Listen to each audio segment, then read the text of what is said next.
libros, todo está en los libros, todo está en los libros, todo está en los libros, todo está en los libros,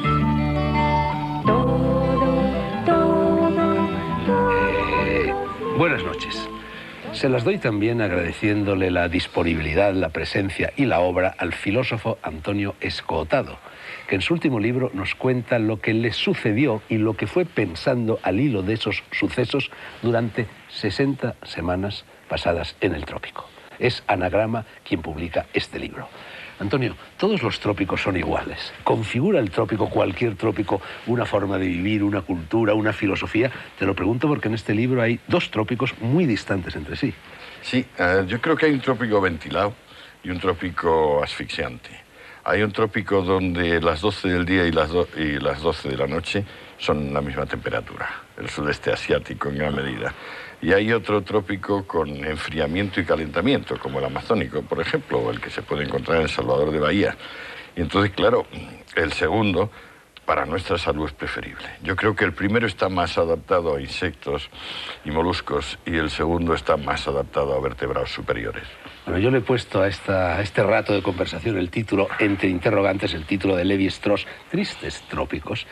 Tu libro es muy crítico con el trópico. El trópico ha sido para ti triste, aunque al final parece como si dejara de ser triste y se alegrara un poquito al final del libro. Pues es que siempre he sido un optimista incorregible.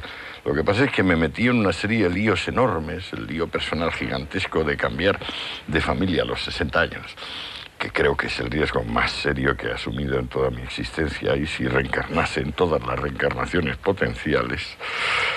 Y claro, al principio iba muy tocado de ala, iba como una perdiz con 7, 8 perdigones. Pero luego, poco a poco, ese optimismo incorregible vuelve. O sea, digamos, lo que no mata engorda, y mientras esté vivo, seré optimista. Hay una coincidencia numérica entre el título del libro y tu edad. Sí. Tenías también 60 años, los cumpliste mientras estabas escribiendo este libro, ¿no? ¿Hay una relación? Enrique Ocaña, en esta crítica que te hizo en el Cultural del Mundo, habla de andropausia, esa crisis andropáusica que los hombres sufrimos más o menos al hilo de los 60 años, ¿no? Lo menciono, me parece que lo menciono yo en la línea 6 o 8 de la primera página. Sí, es una manera de entenderlo. Cuando haces cosas que ves que te ponen en peligro y cosas que no acabas tú de poderte explicar, una forma sensata es... pues remitirte a algo como eso. Pues mire usted, andropausia, también me podría haber dicho esternocleidomastoideo o algún tipo de cosa novedosa, algo que no sea exactamente lo que te pasa, pero que parece que enfoca hacia allá.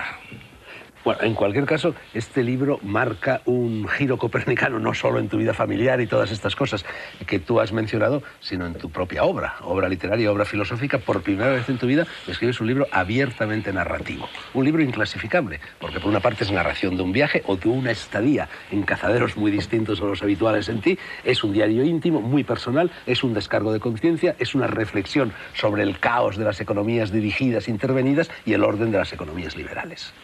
Sí, sí. Bueno, es que en realidad es una novela sin ficción.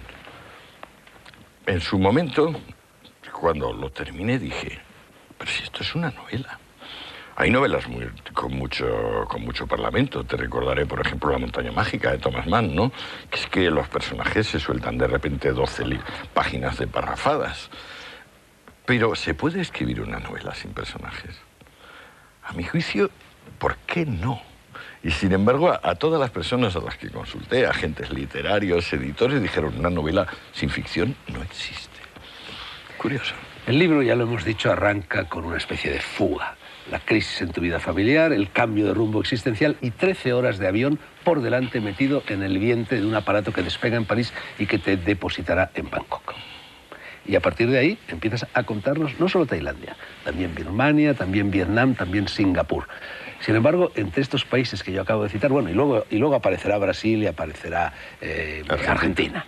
Bueno, en los países asiáticos que yo he citado imperan modelos económicos muy diferentes. En Vietnam hay todavía, bueno, pues un régimen cuasi comunista, si no comunista del todo, economía dirigida. Singapur, en cambio, es la apoteosis del liberalismo. Sí. ¿Por qué los metes en el mismo saco? Bueno, es que están metidos en el mismo saco, que es estar entre las dos grandes civilizaciones orientales, que es la península indostánica por un lado y la Gran China por el otro. La gracia, digamos, histórico-cultural, antropológica de aquello es que no son ni indios ni chinos, son indochinos. Por eso tiene más gracia el nombre antiguo que tenía la zona Indochina que el nombre actual, sudeste asiático. En Birmania se nota mucho más la influencia india, por ejemplo, ¿no? Porque son contiguos, aunque también hacen frontera con los chinos. En Tailandia, yo diría, y en Vietnam se nota más la influencia china.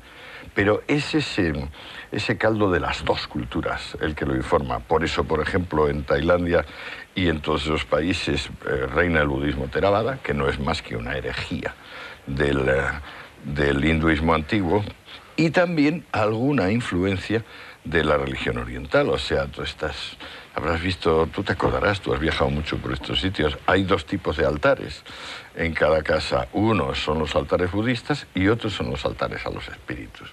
Cuanto mejor te va la vida, más deben crecer cada altar.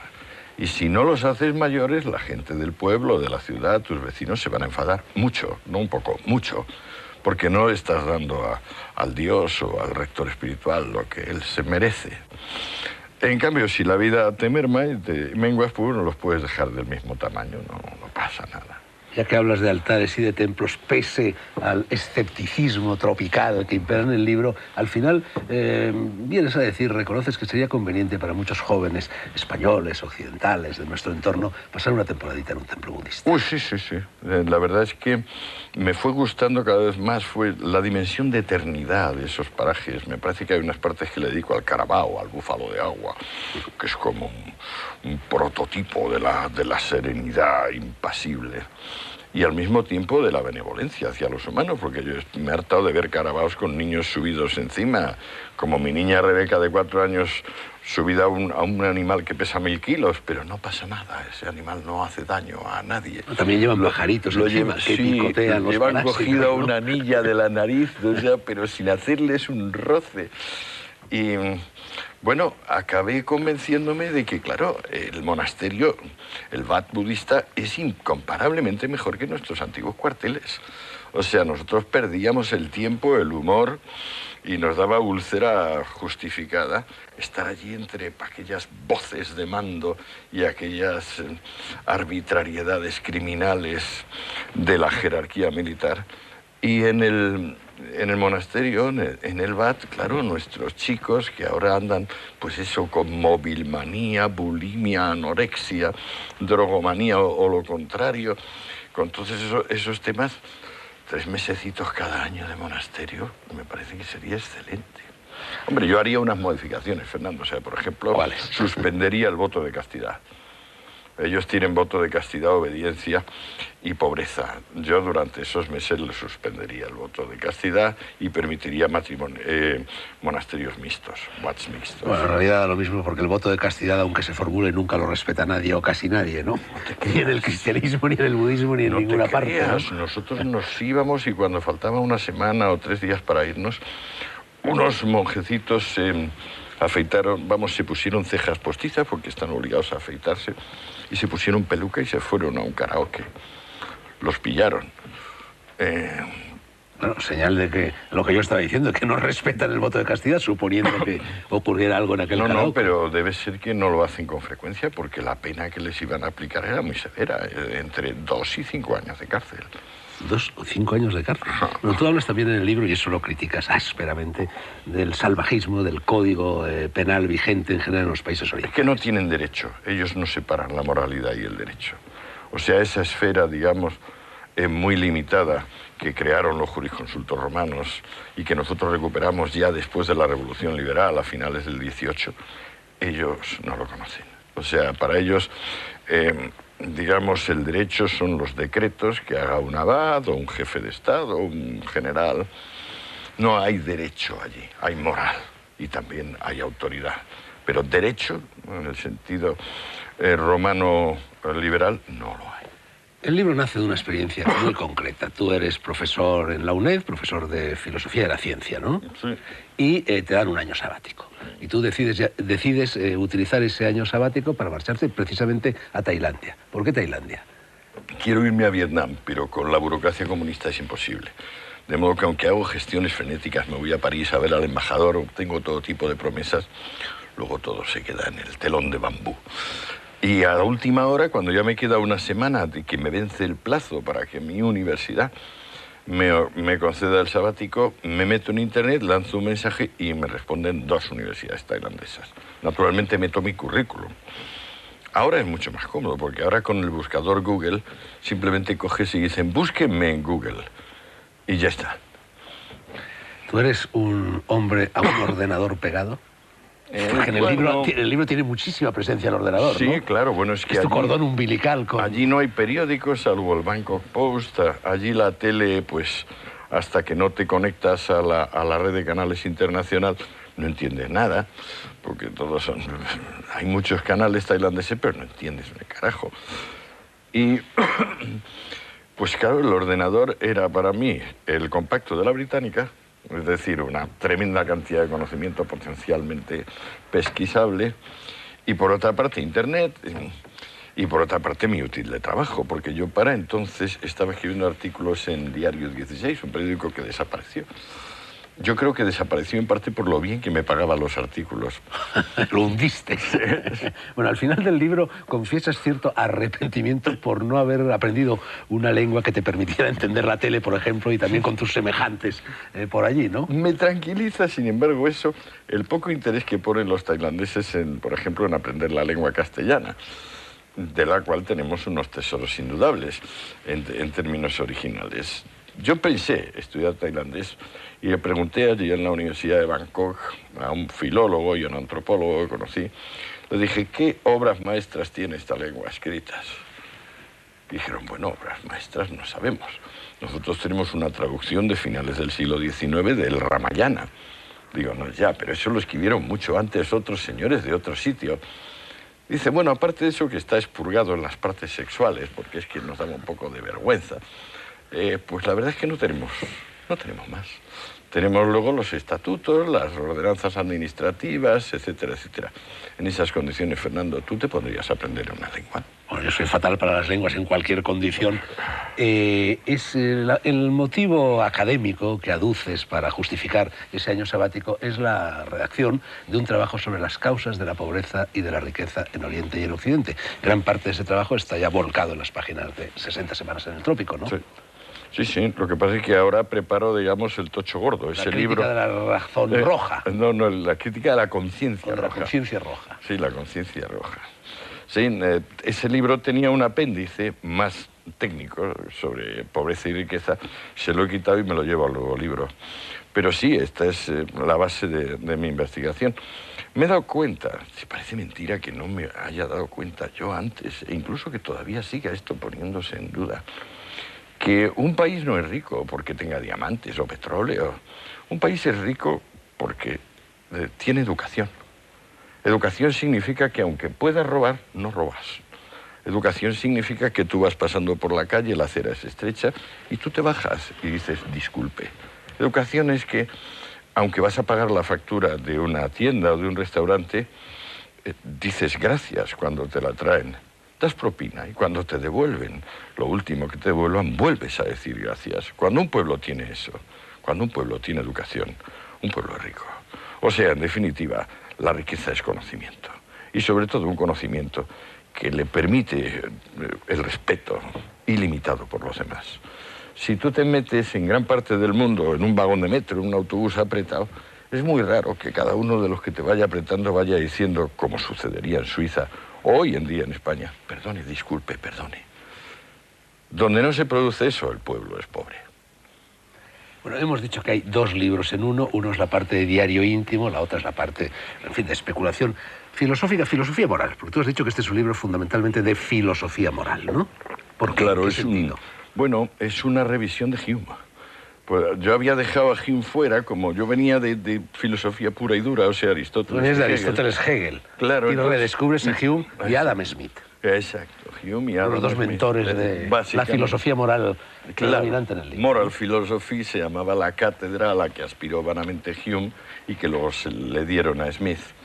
Y Moral Philosophy es la economía política. Si tú te fijas, la economía política no es más que un análisis, y si puedes una explicación, de los usos y costumbres que hay en cada plaza, o sea, respecto de cada cosa. Y entonces, a diferencia de la ética, que siempre es una regla de conducta personal, la moral es una regla de conducta grupal. Y la regla de conducta grupal, por excelencia, es la costumbre.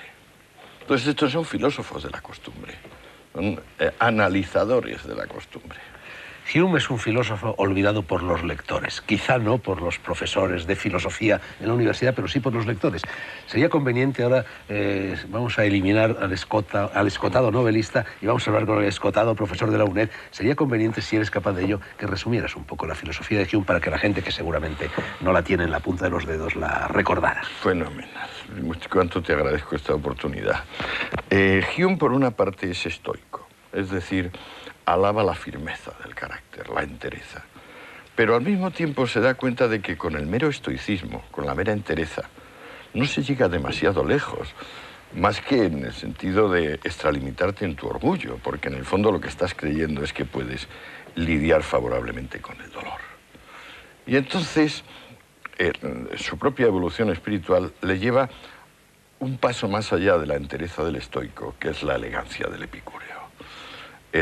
La humildad en el placer, el permitirse todos los placeres siempre que no lleven consigo dolores mayores, el cálculo, esa mezcla de ternura y inflexible previsión. Y en la práctica, una vez que, digamos, él ha hecho esa transición interior del estoicismo al hedonismo o al epicureísmo, él es el primer gran teórico económico. Él es el primer hombre que ve como conjunto las relaciones comerciales entre naciones, sobre todo las naciones de Europa. En su tiempo todavía imperaba una doctrina del mercantilismo que la podemos describir como barre pa' casa. Barre pa' casa. O sea, por ejemplo, los mercantilistas ingleses o holandeses decían, este país va a vender, no va a comprar. Los demás tienen que comprarnos, porque a nosotros no nos interesa más que vender. Así acumularemos el metálico. Y Hume dice, qué tontería. Ustedes acumulan el metálico, en el momento en que hay acumulación de metálico suben los precios, en el momento en que suben los precios no sale tan a cuenta fabricar las cosas que ustedes venden, y entonces automáticamente se redistribuirán tanto la liquidez como la producción. Ahí te das cuenta de la profundidad de concepto que él tiene, porque él ve en movimiento y en conjunto lo que otros no ven más que fijo y en detalle. Y luego ya viene el Hume definitivo, el Hume de contacto con la muerte, su muerte, cómo lleva él su muerte y cómo hace salir a la filosofía del sueño dogmático. Como él dice, todo lo que vosotros llamáis causas y efectos, yo lo llamo creencia. O sea, por ejemplo, yo caliento una olla al fuego y el agua se va a calentar.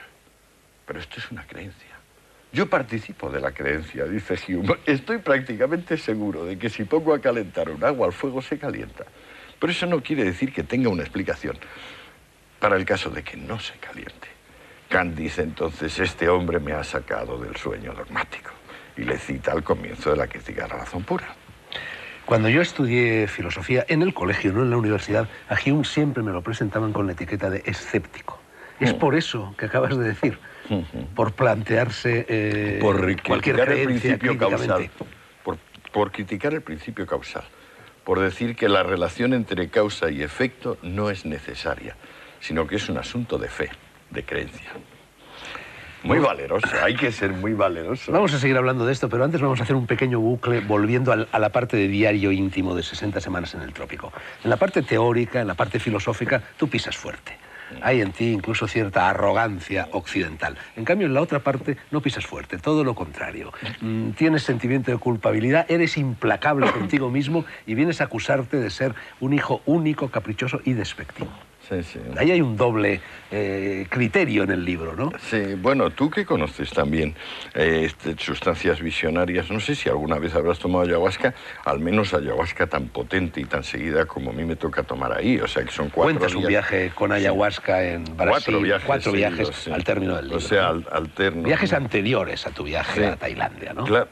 No, posteriores, pues es el posteriores. final, sí, el final. Sí, está al Cuando final, estoy pero en yo creía Manaus. que se refería a un viaje Pues anterior. voy o sea, digamos, lunes, miércoles, viernes, domingo. Y claro, ya el domingo ya es mucho viajar, ya es el cuarto. Y la ayahuasca, yo creo que se diferencia de otras grandes drogas visionarias, como por ejemplo el ácido o los honguitos o la mescalina, en que es mucho más social. O sea, en que a mí por lo menos me tenía presente a todos los demás. Bueno, de hecho se toma siempre coralmente, ¿no? Incluso con factores telepáticos inquietantes. O sea, Dicen que tiene telepatina, una sí, sustancia lo llamaban activa, ¿no? telepatina. Psicoactiva. El primer químico que aisló los ingredientes activos, que por cierto se equivocó porque son 3 y él creyó que era uno solo, lo llamó telepatina. A mí desde la segunda toma me daba la incómoda sensación de que cualquier cosa que pasase por dentro de mí me lo estaban captando los demás. Y yo desde luego estaba dentro de mis vecinos, o sea... Pero claro, hace falta unas dosis. Yo en España me habían dado ayahuasca un par de veces, pero nunca me había puesto ni remotamente cerca de eso. También es incómodo. En esas altas dosis tienes una tendencia a vomitar, vómito, ¿no? al vómito y a la diarrea, que casi imparable. No sé, hay que estarse muy quietecito. Me preguntabas antes si yo he tomado ayahuasca y sí, por supuesto que la he tomado aquí y en Brasil. Y a mí me sucedió en la primera ingesta de ayahuasca algo que realmente me sorprendió mucho porque no me había sucedido nunca antes en otros viajes psicodélicos. Me sucedió que me asomé a mi conciencia. Ya que hablábamos de sentimiento de culpabilidad en la parte diario y íntimo, yo me asomé a mi conciencia, la vi como un tubo, creí que ese tubo iba a estar lleno de escupitajos, de telarañas, de murciélagos, y entonces me sorprendió muchísimo porque estaba limpio, bruñido, como los chorros del oro. Y entonces me descondicioné tremendamente. Bueno, y precisamente tú te vas a Oriente, y Oriente, una de las cosas que propone la sabiduría oriental es el descondicionamiento frente a todo sentimiento de culpa, lo cual seguramente tiene que ver con la existencia o no existencia del pecado original, que allí nunca lo hubo. No, sí, además ahí me lo dice. Una de mis compañeras dice, tú mereces la dicha, sabes que la mereces y sin embargo no te atreves a reconocerlo. Y lo que evidentemente me da cuando yo ya me envuelvo en la sábana y digo, bueno, vale, ahora me trago la culpa y ahora vamos a ver si me muero, ya definí tranquilamente. Entonces no solo es que no te mueres, vas respirando cada vez más firme, más claro. Y lo que va apareciendo no es el yo, estoy mejor, estoy peor, sino van apareciendo los otros. Van siendo cada vez más intensa la sustancia de todos los que te acompañan. Por eso a mí el sentimiento que me da es un sentimiento republicano, es decir, un sentimiento de cosa común, o sea, de la sustancia participada por cada uno de nosotros. A mí el segundo hecho sorprendente que se produjo en mi primer viaje de ayahuasca, te lo digo también, se lo digo sobre todo al filósofo, porque tiene bastante que ver con el ser y la nada, para ponernos así un poco pedantes. De repente vi un agujero negro y me caí en el agujero y durante aproximadamente media hora, lo sé porque al emerger del agujero miré el reloj y había transcurrido aproximadamente media hora, estuve en la nada, no existí. Y sin embargo fue extremadamente placentero. Y lo cual me ayudó a superar bastante el miedo a la muerte. A mí me pasó una cosa de tipo espeleológico, sí, o sea, de meterme en una gruta de estas sin vientos, sin luz, sin nada. O sea, a lo mucho, de vez en cuando, la sensación de un goteo, como en las cavernas. Yo antes me confundía cuando te decía que el viaje este de ayahuasca que cuentas en el libro había sido una experiencia anterior, pero me confundía con un motivo. Tú tienes una infancia brasileña, una adolescencia brasileña, habías vivido allí con tus padres. Viví de los 4 a los 14 en Brasil, es mi lengua vernácula, así, ahí es donde aprendí a leer y a escribir. Quizá eso es lo que justifica el hecho de que veas con más simpatía el trópico americano que el trópico asiático. No, me pienso ir de sabático a Salvador. Dentro de un par de años ya me toca otra vez. ¿Cómo te toca otra vez? Me toca otra vez, es que llevo 37 años de profesor y solo me he cogido un sabático. Pero no toca cada 7 años. Cada 6, en realidad, para los que ya estamos cerca de la jubilación. Este es el último sabático, vamos, el que te vas a tomar por El Salvador, el último que te queda. Bueno, hace un momento te autocalificabas como un optimista irremediable. Ya sabes que yo siempre te he llamado optimista panglosiano, incluso, y cuando publicaste el libro inmediatamente anterior, El Caos y Orden, que fue premio de ensayo de Espasa, ¿no? Bueno, ya hacías gala de este optimismo panglosiano que sigue presente en la parte teórica del libro. En tu opinión, estamos aproximándonos, estoy exagerando un poco, pero en fin, gracias a la economía de mercado, al mejor de los mundos posibles. ¿También van las cosas en Occidente y tan mal en Oriente? Bueno, no al mejor de los mundos posibles, al mejor de los mundos conocidos. Yo creo que estamos mejor que hemos estado nunca. No solo nosotros, sino, por ejemplo, los chinos. Incluso me dices, Mali está peor. Mali, pues estoy hablando de una de las zonas más espantosas, o Côte d'Ivoire, que nosotros llamamos Costa de Marfil. Sí, pero la diferencia es que, por ejemplo, las estadísticas económicas nos dicen que Costa de Marfil está mucho mejor que hace 30 años y mucho mejor que hace 200. Pero es que nosotros, por ejemplo, los suizos o los españoles, estamos 300 veces mejor. Entonces, si ellos han crecido 2 o 3 veces y nosotros hemos crecido 300 o 400, eso no significa que ellos no hayan mejorado. Eso significa que no han mejorado a nuestro ritmo. Ahora, nosotros nos encontramos con problemas evidentes, gravísimos, de polución, de cambio climático, de capacidad de los padres de transmitir valores a sus hijos. Es muy difícil ahora enseñar buenas costumbres, que es la obligación de los padres. Muy difícil. Ten en cuenta que de los libros se ha pasado a las pantallas. Se parece un poco el tránsito de pantalla a pantalla al tránsito de hoja a hoja en un libro, pero es distinto. La mayor parte de nuestra juventud es analfabeta funcional, en el sentido de que sabe leer y escribir, pero ni lee ni escribe jamás. Y si incluso le dices, oye, escribe esta carta, le puede dar un ataque intenso de angustia que nos haga pensar en llamar al doctor Freud o a algún amigo suyo para que lo calmen, ¿no? Tus hijos, ya que los mencionas, tienen bastante protagonismo en el libro. Van y vienen, ese montón de hijos que tienes, porque si hubieras vivido, que viviste en la época de Franco, te habrían dado un premio por familia numerosa, ¿no? Sí. 6, y creo que vas a incorporar un 7º en fecha próxima. Sí, voy a incorporar un 7º, sí. ¿Cómo reaccionaban tus niños cuando llegaban al trópico, ante el trópico? Cada uno a su manera, porque cada uno tiene su edad y tiene su constitución. Es el más divertido, el que yo creo que el que más hago es mi hijo Jorge, que es hercúleo, tiene la bondad, la salud y la energía de Hércules. Incluso sexualmente. Cuentas ciertas proezas en la isla aquella que sirvió de base a una película, horrenda la película. Sí, cierto, ¿no? Pero es verdad que consiguió, digamos, cohabitar con varias mujeres y al mismo tiempo evitar que le tocasen la cartera. Esto ni el mismísimo Hércules lo logró. O sea, Hércules, si cohabitaba, se le llevaba la cartera. ¿Sí? Bueno, algunos de estas críticas que han aparecido a cuento de tu libro y que tengo por aquí, dice que no eres ecuánime. Que eres muy partidario de la mujer asiática y en cambio no tan partidario del varón asiático. ¿Razones sexuales aparte, hay algún otro motivo así de más profundidad? Bueno, batallitas no hay ni una en este libro. No, batallitas tuyas, al contrario, permaneces casto a lo largo del libro. Sí, soy completamente casto a lo largo del libro. Pero defiendes a la mujer asiática y en cambio atacas duramente al varón asiático. Es que la mujer asiática trabaja, el hombre asiático no trabaja. Da igual que sea, por ejemplo, un supermillonario general, o que sea un pobre desgraciado, analfabeto, que vive en una aldea mísera de la provincia, por ejemplo, Isan, más miserable de Tailandia. Da igual, quien trabaja es la mujer de cada uno. El hombre no trabaja, el hombre está allí, pues, tomándose unas copichuelas con los amigos, sesteando en las salas esas rectangulares, o zorreando. Por eso yo digo en el libro que tiene fama el Thai de ser el varón más putero del planeta. O sea, cuando hicieron la Universidad de Chulalongkorn unos estudios bastante detallados sobre la famosa prostitución tailandesa, no tuvieron más remedio que reconocer una cosa que no gustó al gobierno, que es que 5 de cada 6 mujeres son para tailandeses. Lo que pasa es que los burdeles tailandeses no son como los burdeles de los turistas, o sea, son tiendas de muebles, peluquerías, otro tipo de establecimientos comerciales donde ellas llevan unas cintitas que revelan aproximadamente cuáles son sus precios. Última pregunta antes de la publicidad, Escotado. Has hablado antes de la contaminación como uno de los males del mundo occidental. Bueno, Bangkok es una de las ciudades más contaminadas del planeta. Bueno.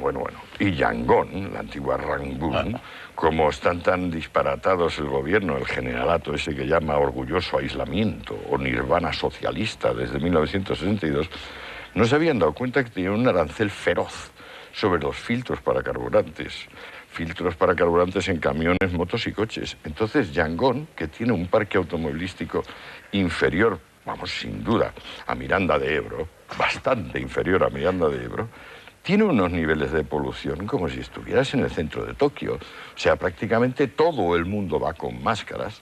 Vamos, que no se puede salir, o sea, que es que no se ve dos en un burro. Pero es porque todos los tubos de escape de todos los vehículos sale una pez negra infernal.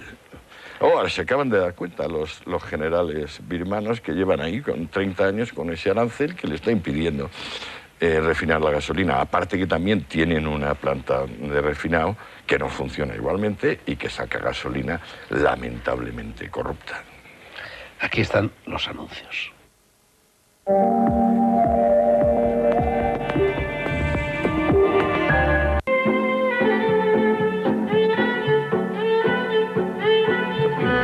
Segunda parte de Negro sobre Blanco. Un solo autor y un solo libro en ella. El autor es el filósofo y un poquito novelista últimamente Antonio Escotado, y su libro, que es donde por primera vez se acerca al género narrativo, es este, 60 semanas en el trópico, publicado por Anagrama. Antonio, en el libro hay muchísimas descripciones. Te demoras, te recreas, se ve que disfrutas en ellas. Descripciones botánicas, descripciones zoológicas, descripciones de usos y costumbres, de todo. Sí, yo creo que es la base, o sea que si el libro tiene algo defendible, es eso.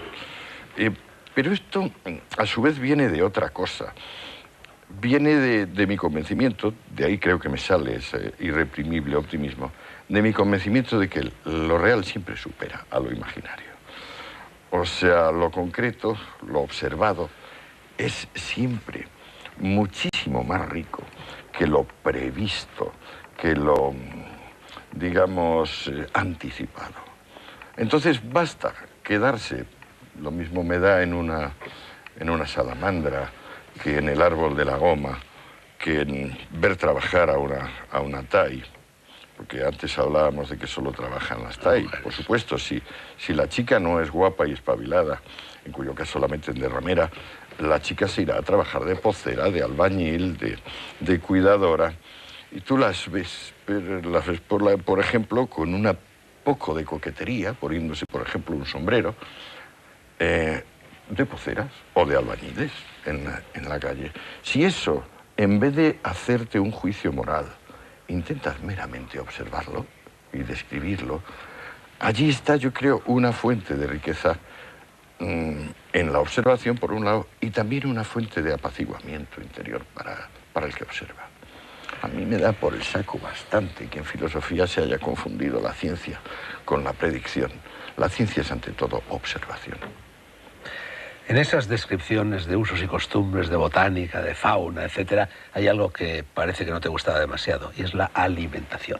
Te quejas reiteradamente de ella en el libro. Pues que no entiendo cómo los países que más necesitan la higiene, porque más rodeados están de agua dulce, que se pudre tan fácil, y de una temperatura media de 28 grados, con el 99,9% de humedad, yo no entiendo cómo esas personas no se han dado cuenta de que si mueren tan pronto, si tienen ese mínimo tamaño, si están tosiendo desde el nacimiento hasta la muerte, si tienen tantas enfermedades, es porque no han descubierto la higiene. Es asombroso que la higiene la descubra Lord Lister y unos señores escandinavos en unos países donde la putrefacción y la fermentación tienen unos niveles de desarrollo a lo mejor 10.000 veces inferiores. Esa falta de higiene en general, pues claro, me escandalizaba. Tú te entras a un restaurante y bueno, la comida que te dan, pero como te atrevas a penetrar a la cocina. Entonces ya llega la truculencia. Sin embargo, no solo se vive de pan, y en Tailandia existe la mejor hierba que yo he fumado nunca. Sí, hay una hierba extraordinaria pues, que probablemente viene de eso, de la tremenda humedad y de que el terreno, pues hay tal fermentación, hay tierras rojo-negras. Y yo creo que además, como las tienen allí hace tantísimas generaciones, deben ser muy buenos cultivadores. Es como los iraníes y los turcos con la dormidera o yo qué sé, ¿no? Los de La Rioja con la vid. O sea, que es que hay raíz, hay raigambre. Bueno, esas virtudes también tienen que ver seguramente con la proximidad al Ecuador, ¿no? Cuanto más cerca se está del Ecuador, mejor, más fuertes, más vigorosas son esas sustancias. Y sin embargo, hay pena de muerte. En un país como Tailandia, donde siempre se ha fumado marihuana, hay pena de muerte para la posesión de marihuana. Es ridículo. Y en Malasia, y en Indonesia, y en todos estos países, ¿no? La cruzada Eso sí que es una violación de los derechos humanos, un disparate jurídico, ¿no? Una desproporción entre causa y efecto verdaderamente... Ahí viene la falta de derecho de estos países. O sea, como no se conoce el derecho, como para ellos el derecho es simple legislación, o si no, moral establecida, resulta que la cruzada antidrogas la exportan los norteamericanos, con grandísimas dificultades. Yo tengo referenciado históricamente cómo todos estos países, concretamente el Siam, que es como se llamaba antes Tailandia, se opone a gran parte de los tratados y las iniciativas de los Estados Unidos, igual que se oponen vehementemente Turquía e Irán. Y ahora han pasado 80 años y son los verdaderos adalides. O sea, en Estados Unidos no hay pena de muerte y ellos sí la tienen. O sea, ser más papista que el Papa, ¿no? Más papistas que el Papa y se identifican en el horror ante sus propias drogas. Y en cambio, por ejemplo, en Tailandia está muy bien visto el whisky, el vino. Bueno, pongámonos serios y regresemos otra vez a la filosofía del libro, a la antropología, que también la hay del libro. Tú vienes a sostener que hay dos grandes modos genéricos de entender la vida: el planeta interior y el planeta exterior. Y hablas de la necesidad de que el uno y el otro se compenetren. Estaban recíprocamente aislados hasta que llegó la globalización, y esa tentativa de compenetración entre el planeta exterior y el interior es el gran reto al que en estos momentos se enfrenta la condición humana. Explícanoslo un poco mejor de lo que lo he hecho yo. Es el presente. Digamos, ellos tienen una idea antigua del valor. Valor es igual a trabajo. Valor es igual a horas de trabajo aplicadas a cada cosa. Pero nosotros sabemos que eso no tiene ninguna realidad. Nosotros sabemos que valor es igual a servicio. Por ejemplo, todos los televisores ocupan el mismo tiempo de trabajo aproximadamente a quienes los producen. Sin embargo, a ti o a mí, si no tenemos un televisor, tener uno nos vale mucho. Tener dos menos, tener 130, nos resulta odioso y estamos dispuestos a hacer lo que sea para liberarnos de ellos. Sin embargo, todos estos televisores cuestan lo mismo en hora. O sea, en estos pueblos todavía no cunde la idea de que para vivir, y sobre todo para vivir bien o muy bien, lo que tienes es que ser capaz de prestar servicios útiles a otros. De alguna manera todo el mundo se queda en su nicho, el que ha nacido rico en su riqueza, el que ha nacido pobre en su pobreza, y esta sensación de tengo que darle a la cabeza para encontrar algo que a otros les sea útil. Si encuentro algo que les sea muy útil, lo mismo el tetrabric que estos, los POSIT, por ejemplo, el descubridor de los POSIT, estos papelitos que se pegan, este señor será inmensamente rico. ¿Por qué? Porque ha hecho un favor, aunque sea chiquitito, a una inmensa cantidad de personas. Este respeto que viene con la ciudadanía y con la revolución que impone el derecho, donde antes no había más que legislación o veleidades morales de cada lugar. Esta revolución es la que funda el planeta interior, pero ha tenido tal éxito que se difunde por todo el orbe. Y entonces hay como es el desasosiego, el terror de perder pie y de meterse en otras cosas, pero al mismo tiempo cuando tú ves a los thais o ves a los birmanos o ves a los vietnamitas, comprendes que si bien la gente de nuestra edad está un poco fuera y está dispuesta todavía a vivir de los cocos y de los otros frutos, de las papayas, o de unos pollos que andan por ahí, desplumados naturalmente, porque hace tanto calor que plumas no tienen, te das cuenta que todas las generaciones jóvenes están dispuestas a lo que fuere, por un Walkman, por un Vespino, un velomotor, por ropa de marca, por ponerse la gorra del revés y por irse a un 7-Eleven a parecerse a una reunión en Manhattan o en las Ramblas. ¿Cómo anda aquello ahora de hippies? ¿Sobreviven? Está ¿Quedan lleno de grupúsculos? hippies, está lleno de hippies. O sea, el que quiera buscar hippies se tiene que ir a Tailandia y a Vietnam. Esto que se llaman raves, las fiestas donde toman pastillas, donde toman éxtasis. Y donde tu hijo ejercía como Hércules. Esto es increíble porque antes celebraban uno al mes por luna llena. Luego celebraron por cuarto creciente, luego por cuarto menguante y luego celebran por luna negra, es decir, no luna. Todas las semanas estoy hablando de raves de miles de personas, tanto en la isla de Samui como en la del frente, que es la más hipiosa, más espiritualoide, que se llama Koh Phangan. Y más asombro me ha causado... Allí es donde se rodó la película esta que mencionábamos antes de la isla. Un poco más allá se rodó la isla, en una cosa que se llama Marine Land o Marine Park, que son más bien islotes, no de tanto tamaño como Koh Phangan y Samui. Pero es que he visto raves en Vietnam. Y he visto raves multitudinarios en Manaus, que al fin y al cabo aquello es la en Vietnam, con un régimen comunista. En Nha Trang he visto raves poderosos, he visto raves de miles de personas, de las cuales el 90% o el 80% serían occidentales, australianos, neozelandeses, norteamericanos e ingleses, pues naturalmente eran los abastecedores también, eran los que venían con las pastillas y los que venían con los disc jockeys y la música. Trazas, por cierto, un paralelismo entre Nha Trang y lo que fue Torremolinos y la Costa del Sol, ¿no? Sí, sí, bueno, es que hay algo parecido, o sea, digamos, el desarrollismo inicial. Allí afortunadamente las casas son un poco más bajas, pero también en Torremolinos en principio eran más bajas. O sea, ojalá no se estropeen como se ha estropeado Torremolinos, pero en el fondo se parecen. Hay algo, una monstruosidad, que denuncias insistentemente en el libro, que te irrita mucho, que también a mí me irrita muchísimo cuando voy a estos países, pero que sin embargo tiene que ver con uno de los valores del mundo occidental, con el turismo. Me refiero al doble rasero económico. Me refiero al hecho de que tú, en cuanto rostro pálido que viene de fuera, vas a un hotel, compras un billete de avión, comes en un determinado sitio, llegas a un museo y tienes que pagar mucho más de lo que pagan los locales. Sí, sí. Eso realmente es de una inmoralidad. Fíjate que en la India, por ejemplo, entrar en el Taj Mahal, y todas las personas que van a la India quieren entrar en el Taj Mahal, cuesta 8.000 pesetas, que es muchísimo más de lo que gana un honrado trabajador indio a lo largo de todo un mes o de 2 meses, ¿no? No, y en Tailandia y en Birmania hay, bueno, y en Vietnam, se llama cortesía con el nacional, que si tú haces una cola... Y descortesía con el foráneo, claro. Claro, si haces una cola y ya al final llegas ahí, pero tienes 2 thais o 2 vietnamitas detrás de ti, tienes que hacerles espacio y ellos van a ser despachados antes para lo que fuere, un visa, un pasaporte, un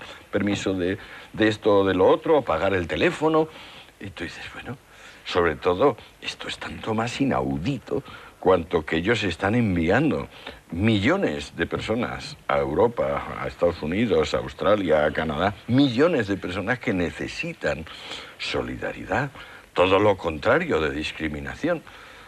Pero bueno, eso es otra de las cosas que al no conocer el derecho, no conocen el principio de reciprocidad.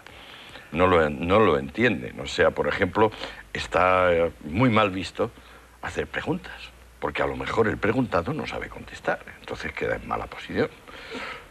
Y si uno dice, bueno, pues no hago preguntas. Sin embargo, ellos hacen preguntas sin parar. Te llegan a preguntar qué ganas al mes, cuántos hijos tienes, cuánto te vas a quedar. Entonces, el principio de reciprocidad no lo tienen claro. O sea, simplemente la vieja cosa mercantilista de barrer para casa, barrer para casa, barrer para casa. Y tú dices, no, si donde vamos a ser prósperos es todos reconociéndonos a todos. Un respeto que todos nos merecemos. Pero no, eso cuesta. Los occidentales tienden a creer que la filosofía es un producto exclusivamente occidental, que nace en Grecia y alrededor de Grecia se produce una serie de círculos concéntricos, Alemania, etc. Sin embargo, hay también una filosofía oriental, una filosofía poderosa, una filosofía incluso en muchos casos anterior a la formulación filosófica de la Hélade, ¿no? ¿Has aprovechado tu paso por allí para estudiar un poco esta filosofía? Pues sí, la verdad es que sobre todo la religión que tenía allí, que era el budismo Theravada, el budismo del sur, que le llaman también de los antepasados o democrático, esto sí que le estuve prestando mucha atención a través de un amiguete que llevaba allí 20 años y tenía gurús, son bastante sabios. Es decir, uno se encuentra en los monasterios budistas un señor trilingüe con toda tranquilidad que le está hablando igual de André Malraux que de Aristóteles. Esto es, no lo puedo negar. Pero la filosofía que nos llega de este mundo, que yo creo que entra como con un chorro poderosísimo a través de Platón. El gran Platón es el que coge la filosofía oriental, todo esto de la transmigración de las almas, la eternidad de lo espiritual, los votos de pobreza, obediencia, castidad, los principios comunistas de la República, todo esto. Toda esta tendencia acaba llevando, con Schopenhauer, en el siglo pasado, en el XIX, después de mucho digerirla a Occidente, al extremo pesimismo en el que realmente consiste. O sea, a los infinitos grados de inanidad del ser. ¿Hasta qué punto el ser realmente es nada? Menos que nada. ¿Hasta qué punto el mundo no es más que ilusión?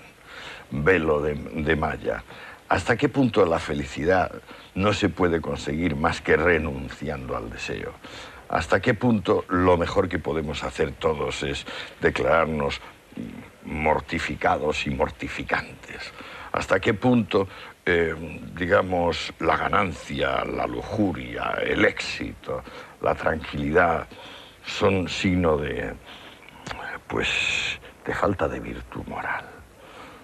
En ellos hay mucho pesar, mucho dolor. Es una filosofía que hurga bien en los fundamentos de la tristeza, de la pena. Pero el escepticismo que existe en Oriente respecto a la realidad es solo respecto a la realidad inmediata. Ellos no es que apuesten por la nada, ellos dicen que hay otra realidad que no es ilusoria, que no tiene que ver con los sentidos y que es la que hay que para acceder a ella hay que rasgar el velo de Isis. O sea que en realidad no es un nihilismo. No es un nihilismo salvo alguno. Por ejemplo, el Perigar que fue compañero de Gandhi para conseguir la independencia de la India y tal, Periyar. Decía, me he tirado 2 años en la ciudad hasta el Ganges, donde van allí. Benarés. En Benarés. Me he tirado 2 años de renunciante en Benarés, esperando conseguir la iluminación. No he conseguido iluminación alguna, pero sí vengo con el siguiente convencimiento. El que crea en Dios es un canalla. El que hable de Dios es un canalla. Dios no es más que una falsedad. Entonces, claro, solo en la India se puede conseguir un grado de ateísmo tan militante como el que puede desarrollar Periyar. Pero también solo en la India las personas tranquilamente se van y están 4 y 5 años sin comer, apenas sin beber, sometidos a todo tipo de las más espeluznantes incomodidades. Esto nosotros no lo conocemos, pero claro que lo hemos conocido. Figúrate Dionisio Cartujano, San Bernardo, San Benito, o sea, toda la corriente que se puede llamar monástica es una corriente de atormentarse a sí mismo. La gran diferencia filosófica, religiosa, entre Oriente y Occidente, en mi opinión, no sé si tú estás de acuerdo, sería el dualismo y el monismo. Todas las religiones occidentales son dualistas y, en cambio, las religiones orientales y también la filosofía oriental es monista. Existe una sola sustancia, una sola energía, una sola materia en el universo, y eso quizá es lo que explica ese inmovilismo social al que tú te refieres en el libro. Sí, puede ser. Sí, yo creo que nosotros también estamos dejando de ser dualistas. O sea que ya no nos vale eso. Por eso, digamos, nosotros somos cada vez más partidarios de la complejidad, Fernando. No es ni 1 ni 2, ni 3, como la Trinidad cristiana. Es una totalidad que se autoproduce, que no es previsible, que más que nada es observable a posteriori, que si uno la mira con ecuanimidad, pues normalmente le va a dar más resultados que si uno la mira con la severidad del que dice tienes que ser así o tienes que ser asado. Todo lo que decías al comienzo de esta entrevista, que ya está terminando, acerca del estoico, acerca del epicúreo, acerca del lícito ejercicio del placer, se da de bruces con el budismo, se da de bruces con la filosofía oriental, porque en definitiva lo que tú estabas proponiendo era el apego como causa del placer y para eliminar el dolor, y en cambio allí te dicen exactamente lo contrario. Es el apego lo que genera el dolor y es el desapego lo que genera la felicidad. Claro, pero es que está muy claro. Nosotros, un señor como Siddhartha Gautama, que se va a la calle, donde normalmente, vamos, su padre y su madre le tenían separado de la calle para que no viese el sufrimiento, para que no viese los límites, y un día ve un enfermo y otro día ve un muerto, y entonces empieza a preguntar, pero es que hay enfermedad, hay dolor, hay muerte. Y le resulta tan insoportable eso que se lanza durante años y años a una vida de extrema mortificación. Y al final ya debajo del árbol Banyan dice, pues aquí me quedo hasta que me muera porque no estoy dispuesto a vivir una vida dolorosa. Y entonces es cuando ya le llega el nirvana, le llega la iluminación y le deja de doler. Vuelve y la mujer le dice, pero has estado mucho tiempo fuera. ¿Qué le has traído a tu hijo que ya ha crecido? Y saca este hombre, este mega depresivo, un cuenco de mendigo y le regala el cuenco de mendigo a su hijo. En nuestra cultura, ¿tú crees que se admite que un padre, en vez de cuidar de su mujer y de su hijo, se largue a mortificarse y luego le regale un cuenco de mendigo para que vaya a hacer la calle? Naturalmente, nosotros tenemos otras ideas sobre la felicidad. Pero no conduce el dualismo a un exceso de competitividad y a menudo incluso a guerras, que sería ya el colmo de la competitividad, y en cambio el monismo a lo contrario, a la cultura de la negociación, a la cultura de la complementariedad frente a la competitividad. Ojalá fuese una esfera de negociación. Antes mencionabas la tremenda discriminación de precios y tratamiento que veríamos ahí. No hay negociación alguna. Pero eso es imitación de Occidente, esa voracidad. No hubiera sucedido hace 40 años, antes de que llegaran las masas turísticas. No es cierto. Tú vas a Brasil, por ejemplo, y a nadie se le ocurre cobrarte la cerveza diferente porque no eres negro o no eres indio. Eso solo te pasa en el sudeste asiático. Y en África empieza a pasar. En África también pasa, sí, es cierto. Pero hay sitios donde pasa y sitios donde no pasa. Tampoco pasa en México, por ejemplo. Y no es que gran parte de la población de México no sean aborígenes. Bueno, pero tampoco pasa en Japón, que es Oriente. No, porque Japón es civilizado, igual que no pasa en Singapur. No, eso es signo de incivilización. No, estamos hablando de la competencia, es un tema que no hemos tocado, del mayor interés. La competencia, en realidad, es meritocracia. La competencia quiere, por una parte, que el que mande no sea el productor, sino que el que mande sea el consumidor. Y entonces somete a los productores a una meritocracia. Es decir, el que produzca el servicio más útil, más rápido, más seguro y más barato, se queda con el cliente.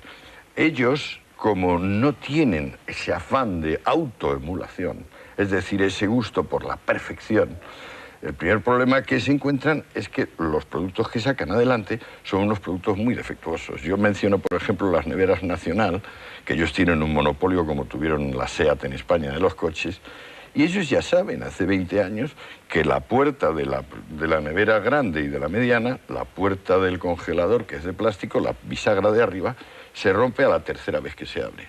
Solo saben hace 20 años, pero sigue la bisagra haciendo eso con graves problemas, porque entonces se hace demasiado hielo, se derrama. No es que lo piense yo lo observé durante un año, pero luego fui comentando con amigos, dueños de hoteles. Pasa así. Esto entre nosotros es imposible. ¿Por qué? Porque hay una competencia y hay otras neveras y la Nacional pues ocuparía el lugar que ocupa nuestra SEAT. Pero ¿no choca el concepto de la meritocracia con el concepto de igualitarismo que es el imperante en la cultura judeocristiana del mundo occidental? Bueno, pero es igualdad, estamos ya fuera de tiempo. Fernando, es igualdad ante la ley. Es igualdad ante la ley, que no tiene nada que ver con igualdad patrimonial. O sea, tú ganas más dinero que yo porque tú trabajas más que yo.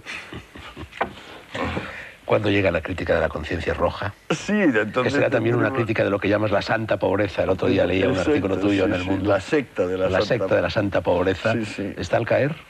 Pues mira, la verdad es que me está gustando tanto. ¿Que va a ser así de gruesa? ¿O sí, va a ser yo pensaba hacer una chalupa poética y me va a salir un acorazado. Hasta aquí, 60 semanas en el trópico. Antonio Escotado, Anagrama. La filosofía de este libro, escrito a caballo entre Oriente y Occidente, entre el trópico y la zona templada, entre la economía, la antropología, la política y la filosofía, entre la confesión y el desahogo, entre lo personal y lo general, la resume el autor en los 4 versos de una nana brasileña que, según dice la última página del libro, no consigue quitarse de la cabeza. La nana reza así. El clavel riñó con la rosa sobre el alféizar de una ventana. El clavel salió herido, la rosa despedazada. Antonio Machado vino a expresar más o menos lo mismo cuando escribió aquello de busca a tu complementario que marcha siempre contigo y quiere ser tu contrario. Lo propio del ser humano es conciliar, armonizar, negociar y no romper la baraja. A lo primero, el espíritu de complementariedad se le llama ilustración. A lo segundo, el espíritu de enfrentamiento, de competitividad, caiga quien caiga, se le llama barbarie. Gracias, Antonio. Extiendo esa gratitud a todos ustedes. La vida sigue y negro sobre blanco también. Volveremos. Buenas noches.